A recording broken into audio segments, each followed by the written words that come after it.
Halo teman-teman, kita akan belajar tentang metode valuasi lagi ya kali ini ya. Dan sebelumnya kita udah bahas tentang metode valuasi menggunakan price to book value ya atau PBV, di mana PBV itu membandingkan harga dengan book value-nya atau ekuitas dari suatu perusahaan ya. Dan di video ini kita akan bahas mengenai konsep yang sangat penting ya dalam dunia investasi, khususnya investasi saham ya, yaitu price to earning ratio atau PE ratio atau PER. Sama aja ya. Nah, kita akan bahas tentang PE ratio ini ya, dan mengapa indikator ini menjadi sangat penting ya bagi kita para investor, dan bagaimana kita dapat menggunakannya, dan kita bisa menggunakan ini sebagai salah satu indikator buat kita mengambil keputusan investasi yang baik ya. Dan mari kita bahas di video ini ya.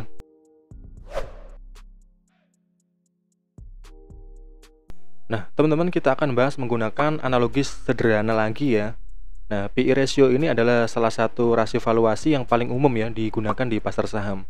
Nah, rasio ini mengukur hubungan antara harga saham per lembar ya dengan laba dari saham itu atau laba per lembarnya yang dihasilkan oleh suatu emiten atau perusahaan. Dan ini adalah analogi sederhana dari suatu bisnisnya. Contohnya seperti ini ya. Ada sebuah bisnis ya, contohnya ya. Dan misalkan kita mau ambil sebuah bisnis ya, contoh misalkan bisnis jualan bakso ya.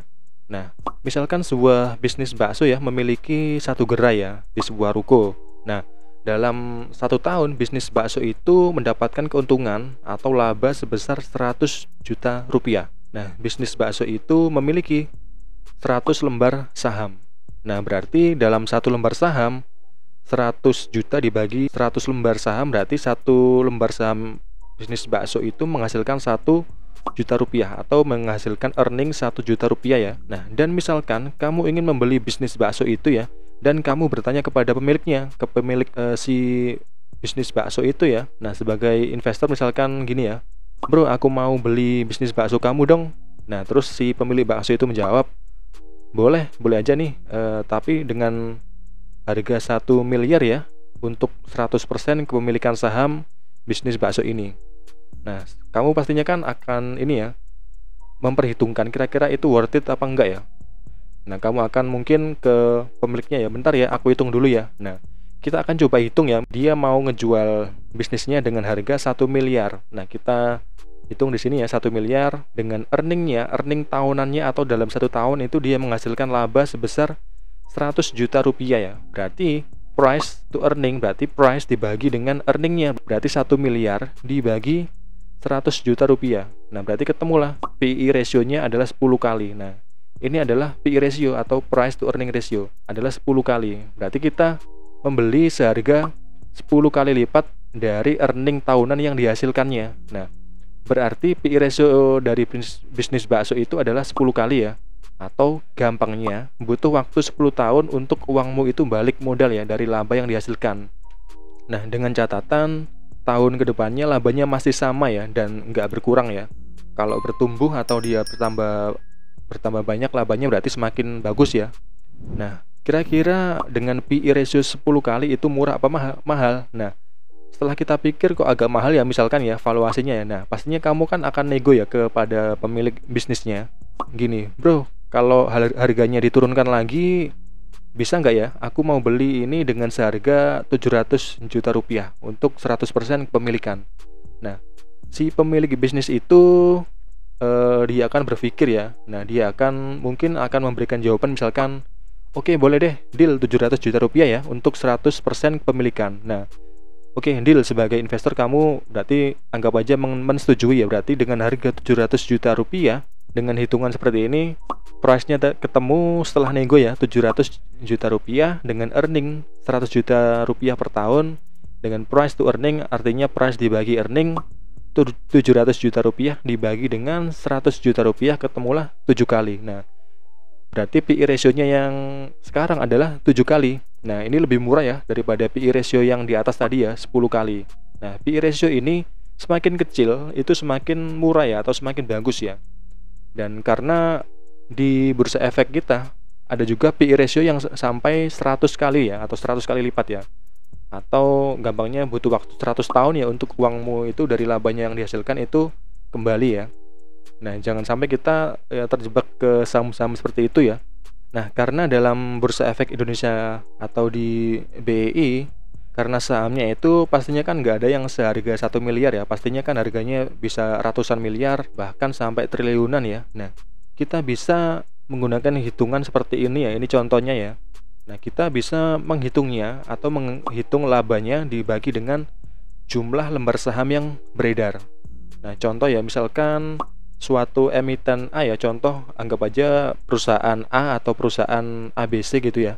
Dia mempunyai laba ya, laba setahun itu dia menghasilkan sebesar 200 miliar rupiah ya. Nah, dan jumlah saham yang beredar itu sebesar 1 miliar. Nah, berarti kita bagi aja ya, labanya itu dibagi dengan jumlah saham yang beredar. Nah, kita bagi aja ya, laba 1 tahunnya itu tadi kan 200 miliar ya, kita bagi dengan jumlah saham yang beredar yaitu 1 miliar. Nah, ketemulah earning per share atau laba per saham, ketemulah senilai 200 rupiah. Harga saham itu misalkan, nah tadi kan udah ketemu ya, earning per share-nya 200 rupiah. Nah, kita bisa cek di pasar atau di aplikasi sekuritas kita ya, harga sahamnya sekarang itu berapa. Misalkan harga sahamnya sekarang itu adalah 1.500 rupiah ya. Nah, kita coba bagi ya, harga sahamnya 1.500 dibagi dengan 200 rupiah, ketemulah PI ratio 7,5 kali ya. Nah, kamu bisa cek ya jumlah saham beredar dari suatu emiten itu di websitenya Bursa Efek Indonesia ya, atau di webnya idx.co.id. Nah, contohnya seperti ini ya, kita akan coba cari ya. Nah, teman-teman bisa buka websitenya dari Bursa Efek Indonesia ya, di idx.co.id. Silahkan teman-teman masuk ke data pasar ya, dan masuk ke ringkasan saham. Nah, di sini akan muncul ringkasan dari saham ya. Misalkan contoh saham misalkan Bank BCA ya, BBCA. Nah, di sini nanti akan muncul ya di sini. Nah, kalau di sini nggak muncul, silahkan klik di kolom sini, ada menu kolom, silahkan dicari atau dicentang yang listed share ya di sini ya. Nah, silahkan diterapkan. Nah, nanti di sini akan muncul jumlah saham yang beredar ya di sini. Nah, sebanyak 122, sekian miliar lembar saham ya. Nah, atau misalkan saham lain ya, misalkan BBRI ya, contoh ya. Nah, di sini ada 150 miliar sekian lembar saham ya yang beredar. Nah, kita kembali ke tadi ya. Nah, jadi itulah teman-teman, itulah mindset sebagai kita seorang investor sebelum kita membeli atau menentukan apakah kita mau membeli atau menjual suatu saham ya. Misalkan bisnis yang ditawarkan itu menurut kita kok valuasinya itu sangat mahal ya, ya kita tidak harus membelinya ya, dan kamu bisa nego ya dengan pemiliknya ya. Nah, karena kalau di Bursa Efek ini kita nggak bisa nego langsung dengan si pemiliknya. Nah, kita bisa menunggu aja ya, karena dalam pasar modal ini kan setiap detik, menit, jam, bahkan harian itu harganya akan berubah terus ya. Nah, ketika kita udah nentukan bahwa perusahaan itu baik ya, dengan prospek yang kita udah bisa tentukan di masa depan, itu perusahaan akan bertumbuh ya dengan laba yang akan terus semakin besar. Nah, dan dengan PI ratio yang sekarang misalkan masih mahal ya, dan kita bisa tetap menunggu ya, dan kita nggak harus membelinya di harga yang mahal ya, kita bisa tetap menunggu, atau kalau kita ingin membelinya, kita bisa membelinya di harga wajar ya.